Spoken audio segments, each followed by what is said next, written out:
Welcome to the intersection of technology, cybersecurity, and society. Welcome to ITSP Magazine.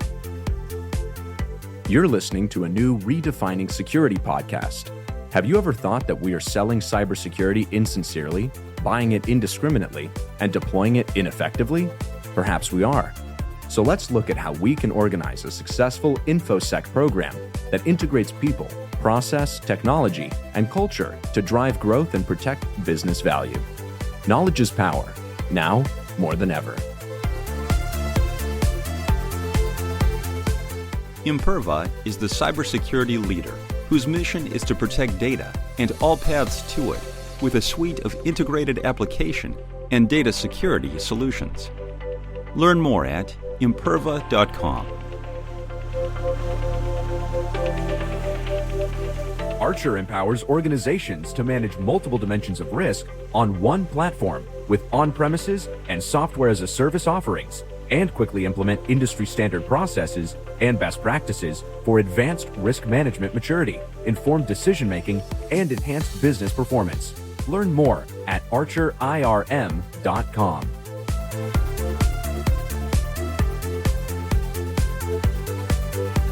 Here we are. We're on a new episode of Redefining Cybersecurity here on ITSP Magazine.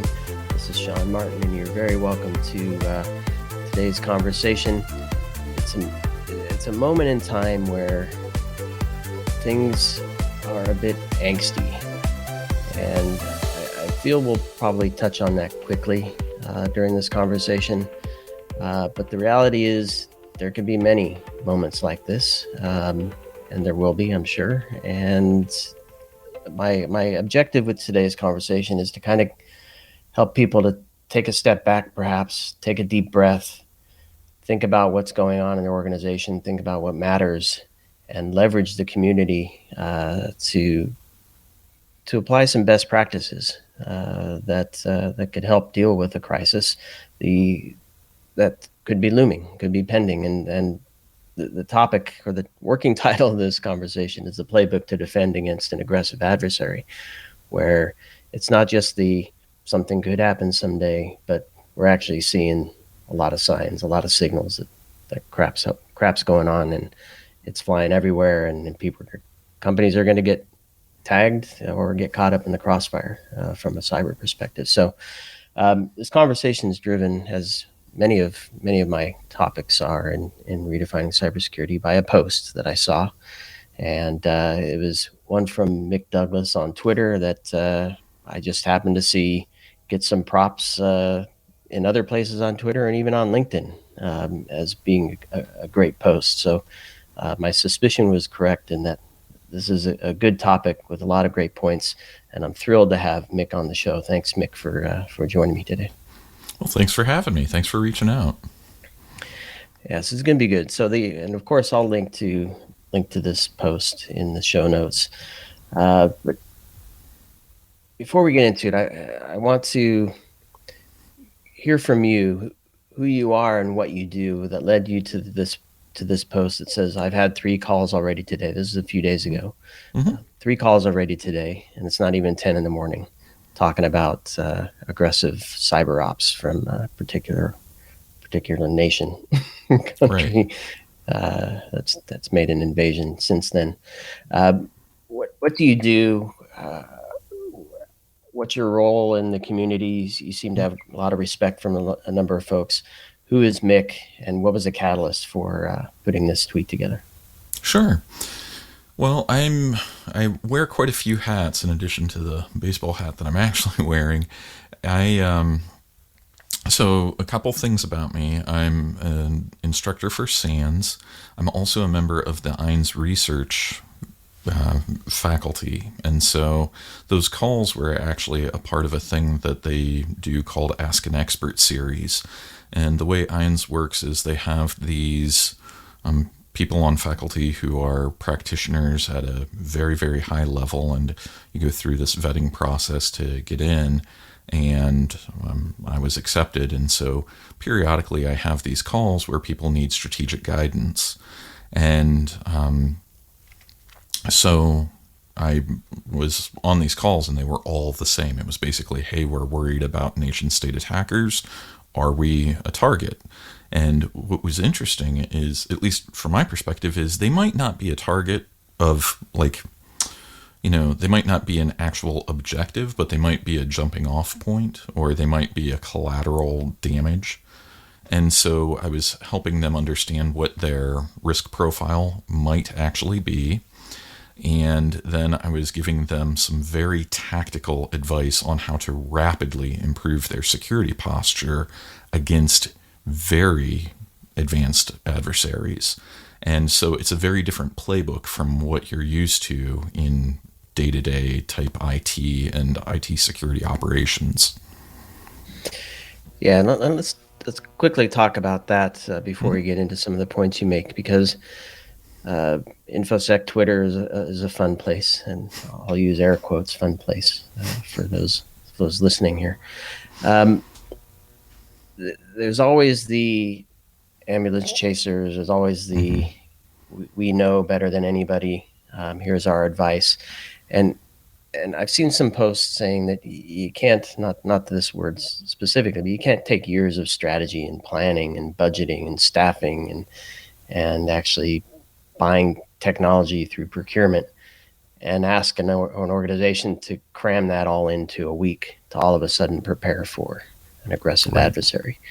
And so I think that for me, that's where the rubber really meets the road in that, how do we take something quick and meaningful and see it through to implementation such that we can actually put some shields up within our organization to handle this. So any thoughts on that, and then maybe dive into some of the points you've made? Yeah, there's a lot to unpack there. So first of all, I'm going to throw some shade. I think that there's a lot of people who have what I will, with a good bit of disdain, call ivory tower practitioner status. They have not worked at large organizations. They haven't worked at small organizations. And so when something happens, they pull down, the CISSP book or, whatever book they have on hand, and they're like, well, page 1 says we do this, and the next chapter is this. And then now, because the time is, of the matter, like, let's go. And that's just stupid. It really is. And that's like one of the things that caused me that, and the frustration of having 3 calls back to back that were all the same by 10 a.m. It kind of caused me to send that thing, that tweet out with a little bit of rage and ire in that, because I don't know, like, what you have to do is in these sorts of situations, you have to sit back and say, okay, couple things. Number 1, our adversaries, if they're skilled, like we think they are, they've got our playbooks. We've been for 20 years telling people, patch, deploy the firewalls, do this, do that, right? They have that playbook. They also have labs. So they know how to bypass these defenses. So what you really need to do in these situations is take the malware, take the tooling that these groups have, and deconstruct it. And so if you look at that list of recommendations that I gave, it kind of flips a lot of security conversations on its ear. Most organizations can't do a good job of dealing with their firewall. And so what they will do is they will sort of kind of do okay on inbound, but egress is where things really go sideways, and they tend to be much, much more permissive outbound. Now, for years and years, I've been a pen tester, and I've been, blessed to have some amazing clients and do amazing work in this field, and work at some great pen test orgs. So I understand deeply how important it is for an attacker to get outbound access. A very common thing is a reverse shell, and that's where the attacker sits back and listens for the victim machine to phone back in. If you successfully break that phone home, the attack still happened. It's not ideal, but the damage has been greatly curtailed. And so I wanted people to focus on that, because yes, it's hard to do egress filtering, but it has an outsized payoff. So if you do a good job of egress filtering, you will really sweep the leg on a lot of attackers, especially the more advanced ones. So too with application whitelisting. It's hard to do application whitelisting / application control. And so application control is really effective. I mean, there are bypasses for it, but it's hard. And so you want to do things that really make the attackers have to refigure how they're going to go after you. And application control is amazing. And one of the things that I tried to do in that tweet was give people tips on how to actually do the thing. So I shared with them how to use the System Resource Usage Monitor database from SRUM. And that's part of Windows. It's been part of Windows since Windows 8. It tracks the last 30 days of all the applications that you've been running. And so you can take that, it outputs it into a CSV file. What you would just do is unique the, remove the duplicates on those applications. And now you have a list of every single app, every single executable that machine has run in the last 30 days. And you can use that for your app locker or whatever application control system you're going to be using. And yeah, I love that you have tips and actually some tools as well. Trying to think where to go next, because I guess the immediate question I have is, are organizations not doing some of these things already, or they do and just aren't paying attention to it? Where's kind of the disconnect between everyday and aggression mode? That's a great question, and it's hard to say. It's a continuum. Different orgs are doing this stuff as part of the basics. And what's interesting is it's not, you can't attribute it to like organization size, because I know some Fortune single-digit orgs that are not doing this stuff, or at least not to the degree that they probably should. But I know small shops that are doing this very well. I know large shops that are doing this very well. It's, do you have a culture of caring about this sort of thing? And I think part of the problem, this is a really good question. It's one I've been kind of struggling with the last few days since I sent that tweet. I think part of the problem is that security, like what you and I think of as cybersecurity, is it's hard to make a business justification for. At best, it's revenue protection. That's at best. Most organizations see it as just a cost center. And so it's little wonder that many orgs aren't doing all the things that they should be doing, because if they see it as just, money down the drain, they're going to do as little as they can feel is appropriate for them. Yeah, I guess it's always a balance act of which things should we do and mm-hmm. which resources do we secure and apply, right?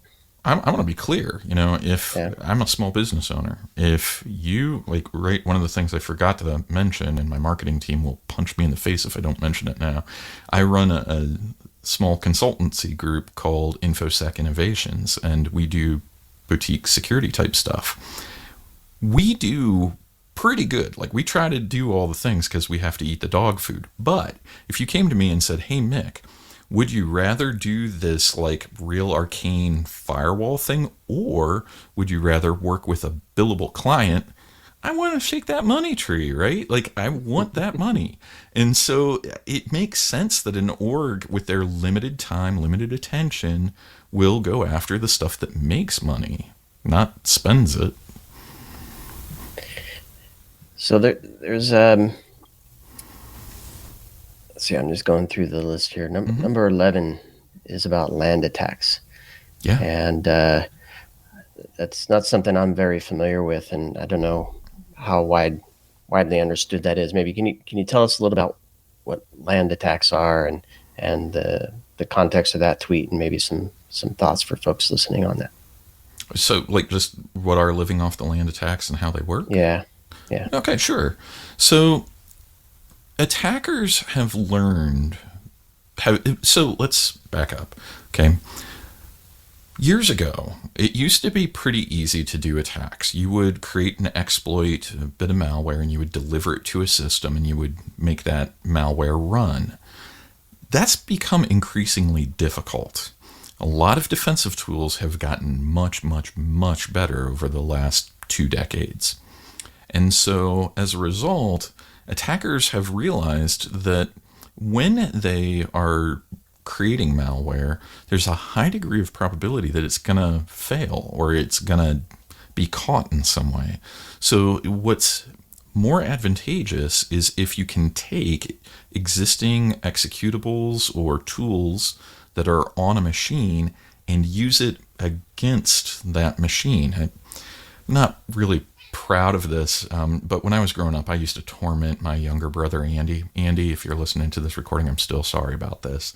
But one of my power moves as the big brother that was being the jerk is I would grab my little brother by the wrists and I'd have him smack his face and I'd be like, stop hitting yourself, stop hitting yourself. And that's exactly what a living off the land attack is. You're using the system against itself or against its peers on the network. And the reason that's so advantageous is antivirus and other detection and prevention tools aren't going to stop it because it's part of the OS. The ports and protocols are likely to be allowed. In fact, in many cases, a lot of security tools have exception lists to allow these tools to run because they need to. And so how, maybe leading from the tweets here, how do organizations get a handle on that? Mm-hmm. Because that to me seems like the pairing with they're taking stuff out, but now they're in and they're using it against you. It's very, very tough. And one of the things that I want to be clear about is I love doing penetration testing. I love doing offense, but I love defense because it's so much harder. And what you've just asked is like the key difficult issue that we're facing. So that's where, again, things like the SRUM analysis, looking at the last apps that have been used in the last 30 days, you can detect if somebody's using an unexpected executable. That's something that you could investigate. If you really want to go extreme, like take this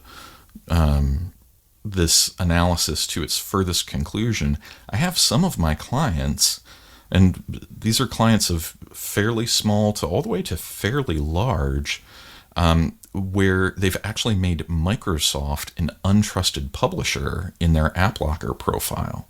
So that means when I'm doing a pen test against them, if I successfully deliver a macro that's got malicious content, when the macro runs, it's not going to run in the way that I think it would, because certain tools like cmd.exe or PowerShell.exe have been disallowed, and I can only use the executables that user has used in the last 30 days, which makes for an incredibly barren experience as an attacker. Yeah, there's so many points in here I want to get to, but I want to raise this question: the difference between a breach, gaining access, gaining a foothold, egressing, controlling, versus just flat out taking shit offline. Okay. Is there a difference between those two?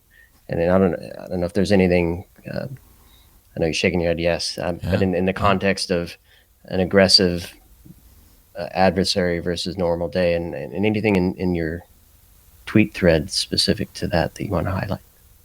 Well, I didn't cover that. So normally, like what you're saying is, normally you have some form of command and control or C2 that takes place between a victim machine and the attacker. Sometimes the attackers don't need or want that interaction. Instead, they will deploy things like wipers or other system destroy utilities that will either like low-level format the drive or do things that make it unusable. And that is where things like application control can be very, very helpful, because if those tools get in, the egress, the firewall outbound rules that I was talking about earlier in the Twitter thread, they're not going to help, because once that tool is successfully deployed to that victim network, it could, in theory, start running amok without needing to make any outbound connections. And at that point, application control is your best bet. Another thing that you could do that I didn't cover in the Twitter thread, if you're very worried about those concerns, you could do a thing called network microsegmentation. And there's a variety of ways that you can accomplish it. Probably the most trendy way is through a technique called zero trust networking.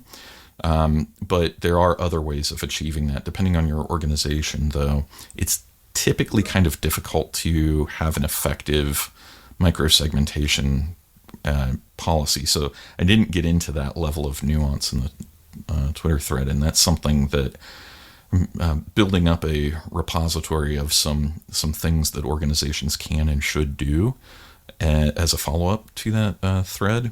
And that is something that I do talk about or have in the draft that I'm getting ready to release. Nice. Yeah, because I know one of the top tips is to segment, right? Kind of isolate the piece, the core though. Stuff, right? It is tough. And yeah, it's interesting. I had a conversation with a healthcare organization where they actually accomplished it and achieved it, and even just them describing how they did it was difficult for them to kind of lay out and for me to even understand some of it. But I actually can give you the way that I do this when I do it with my clients. I will publish, I will, in a small group, either, I like to always start with the security team, because I think it's important that you know how your controls actually impact people. What I like to do is I will turn on host-based firewall in a very different config. And so unless you've done weird things on your Windows machine, Windows Defender Firewall's running. But I will make some changes to it, and I will log certain types of connections and still allow them, right? And then what I will do is stream those logs using either Windows Event Forwarding, or I'll install a log agent on those machines and then feed it into a SIM or some other log analysis tool. And then what I do is I'll do this for at least 60 days. I'm really more comfortable if I let it run for 90 days.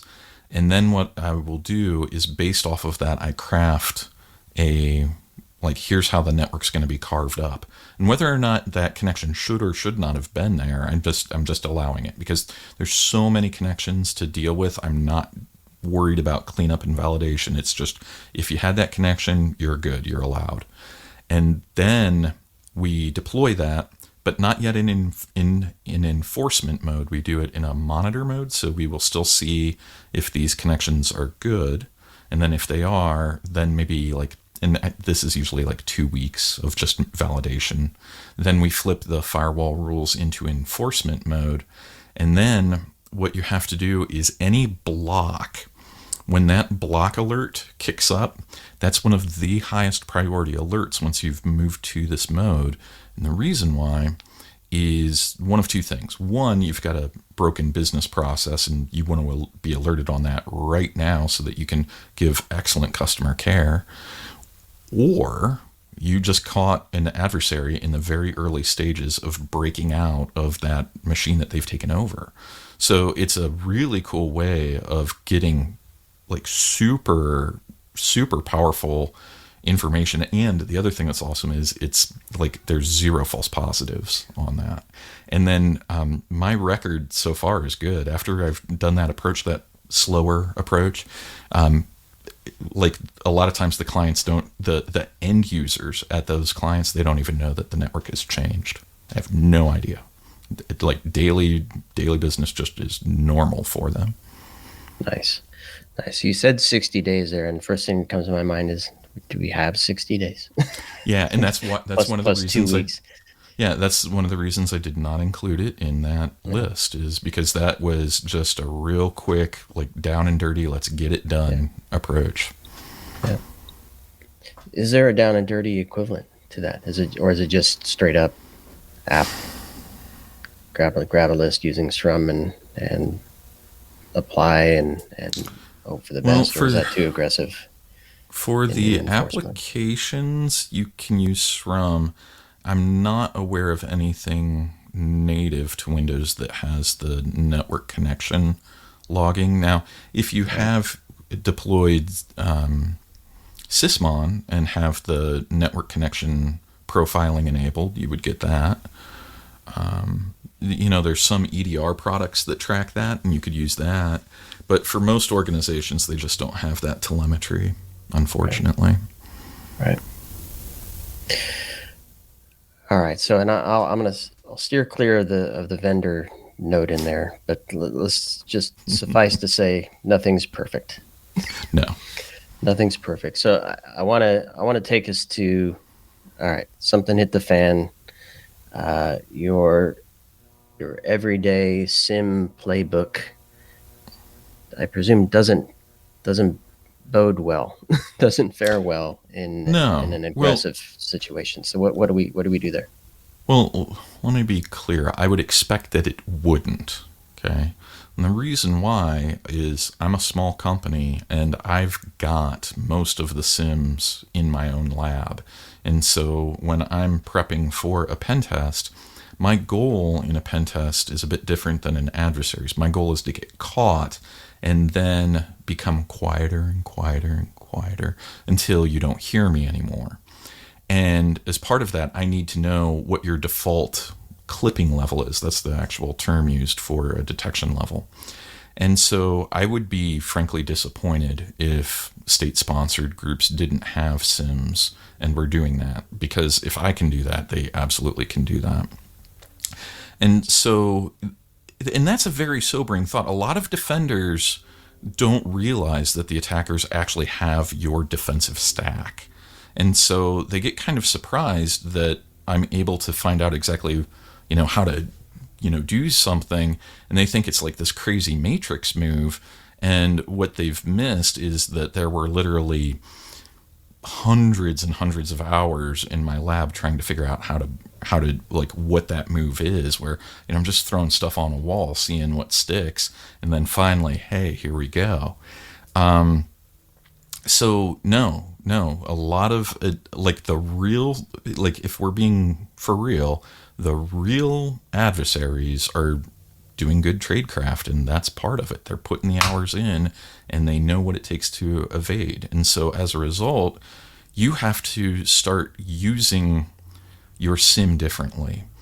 One of the biggest mistakes I see in a sim or any logging situation is if a system is important enough to log, you really should be seeing that system feeding you telemetry at a fairly frequent interval.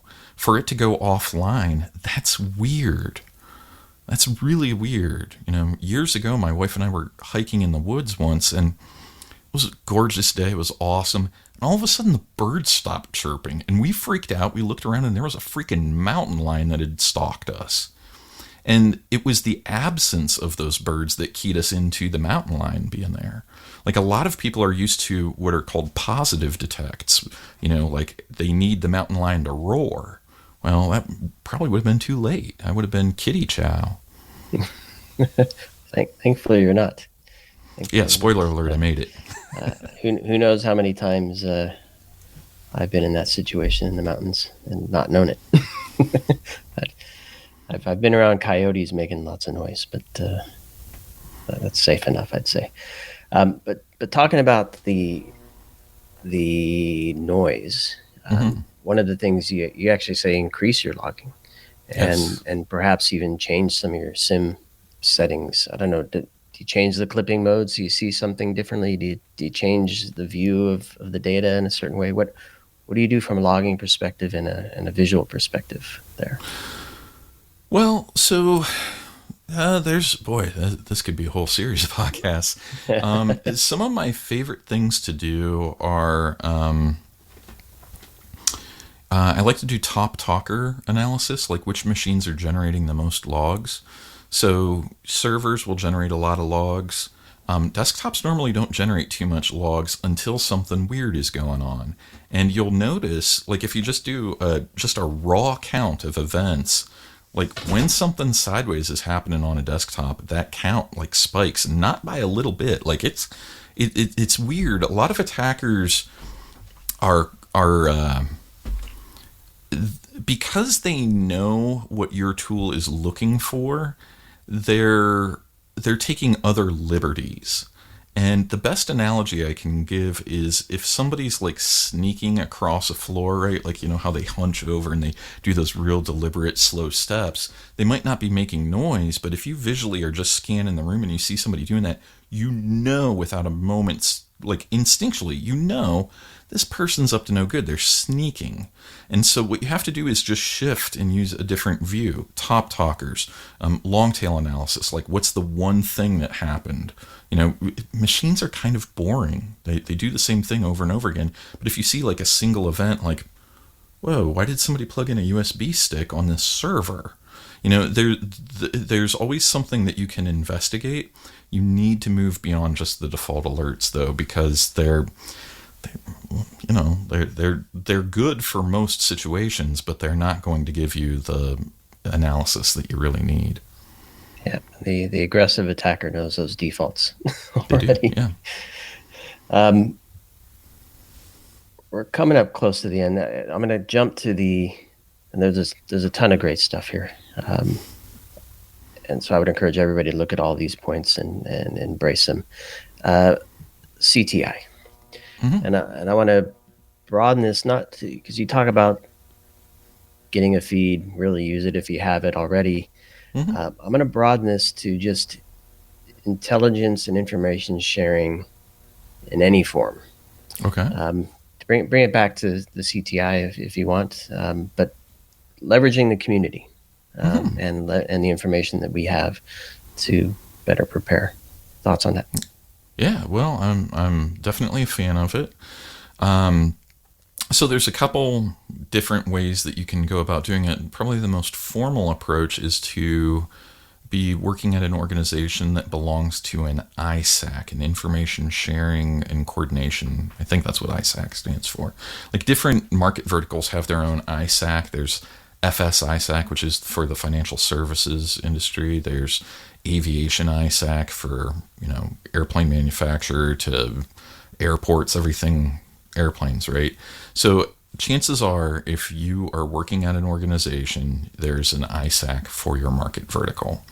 What you should do is start participating in those ISACs because they will have different resource sharing groups where people will share, hey, here's the telemetry that I'm seeing, just heads up.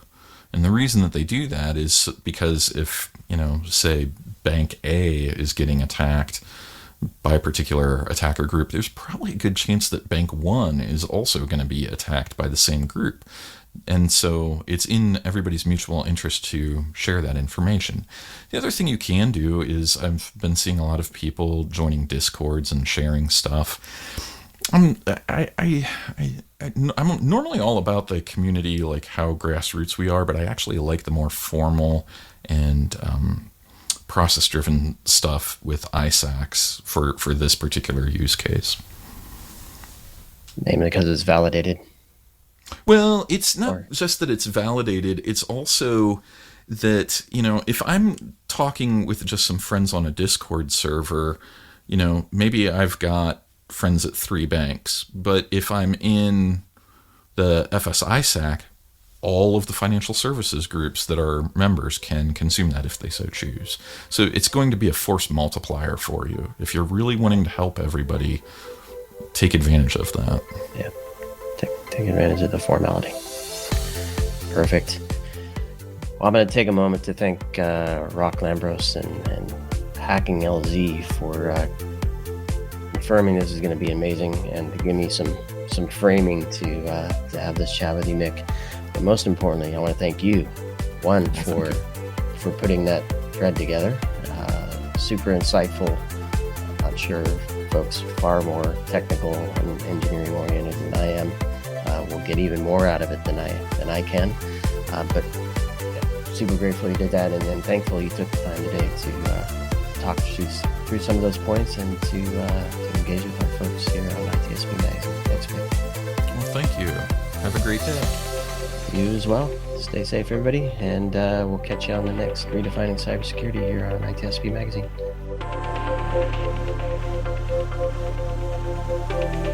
Archer empowers organizations to manage multiple dimensions of risk on one platform with on-premises and software-as-a-service offerings, and quickly implement industry-standard processes and best practices for advanced risk management maturity, informed decision-making, and enhanced business performance. Learn more at archerirm.com. Imperva is the cybersecurity leader whose mission is to protect data and all paths to it with a suite of integrated application and data security solutions. Learn more at imperva.com. We hope you enjoyed this episode of Redefining Security podcast. If you learned something new and this podcast made you think, then share itspmagazine.com with your friends, family, and colleagues. If you represent a company and wish to associate your brand with our conversations, sponsor one or more of our podcast channels. We hope you will come back for more stories and follow us on our journey. You can always find us at the intersection of technology, cybersecurity, and society.